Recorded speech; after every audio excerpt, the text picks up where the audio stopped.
La question que tout le monde se pose. Oh my god, est-ce que j'ai le droit de manger du Nutella alors que je suis en perte de poids? Eh bien oui, tu as le droit, il est même très conseillé de manger du Nutella quand tu es en perte de poids. Qu'est-ce que tu racontes? C'est pas possible en fait. Si tu fais ça juste pour faire des vues, je vois pas l'intérêt. L'intérêt par rapport à quoi? Pour faire des vues ou pour te faire comprendre que tu as le droit de manger du Nutella quand tu es en perte de poids? Si ce n'est pas le Nutella, c'est tout autre aliment que tu penses qui est interdit alors qu'il est plutôt vivement conseillé que tu l'intègres dans ton alimentation. C'est pas si putaclic que ça, je vais t'expliquer. Mets-toi dans une situation où, on va prendre le Nutella en exemple, tu as extrêmement envie de manger du Nutella, mais tu t'en empêches parce que tu veux absolument perdre du poids, ou du moins ne pas en prendre. Ce qui va se passer, c'est que tu vas t'interdire l'aliment, le Nutella.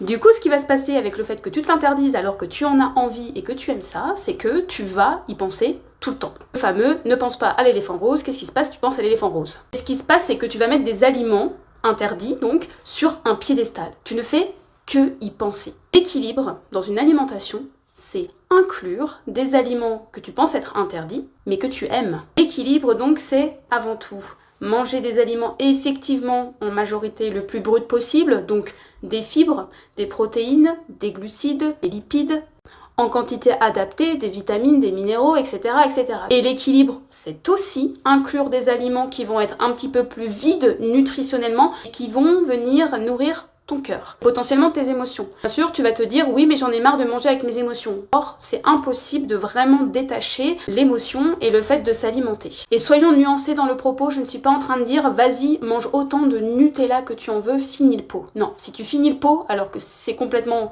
dégoûtant, c'est-à-dire que même si tu adores le Nutella, tu finis forcément par être écœuré au bout d'un certain nombre de cuillères. Si tu finis le pot de Nutella, c'est significatif de quelque chose. Et justement, en général, quand on s'empêche de manger un aliment, on finit par en manger plus de quantité que si on se l'autorisait. On s'autorisait juste à manger ce qu'on aime, évidemment, au sein d'une alimentation globale, variée et équilibrée. En conclusion, l'équilibre alimentaire, c'est quoi? C'est manger de tout, des aliments bruts, des fruits et des légumes, des bons lipides, des glucides et des protéines, et évidemment inclure ce fameux Nutella ou tout autre aliment que tu sembles t'interdire. Également, donc, pour la perte de poids, ce qui va compter, c'est d'être en déficit calorique. Si tu as mangé 2 biscuits en Nutella, mais qu'à la fin de la journée, tu es en déficit calorique, effectivement, tu vas perdre du poids.